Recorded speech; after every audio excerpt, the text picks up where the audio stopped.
Assalamualaikum warahmatullahi wabarakatuh. Madayaw ug maayong adlaw kaninyong tanan.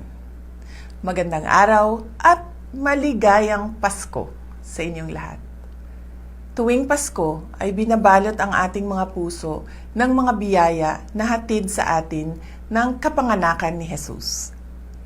Ngunit paano ba natin mas mapapasaya ang ating selebrasyon sa harap ng samot-saring mga hamon sa ating buhay?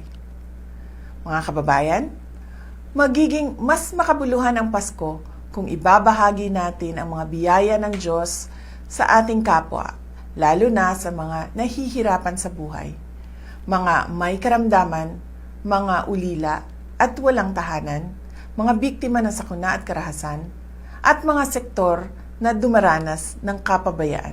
Sa kagandahan ng ating loob, nagmumula ang pag-asa at katatagan ng loob at pananampalataya.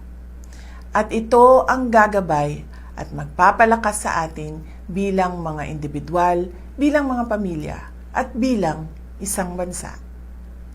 Hangad ko ang inyong kaligayahan kasama ang inyong mga kapamilya at mahal sa buhay. Lagi din nating ipagdasal ang biyaya ng kapayapaan at katatagan ng ating minamahal na bansa. Tandaan po natin na ang pusong nagpapasalamat ay mapagbigay, mapagmahal, mapagpatawad. Mula sa kaibuturan ng aking puso, malipayong Pasko kaninyong tanan.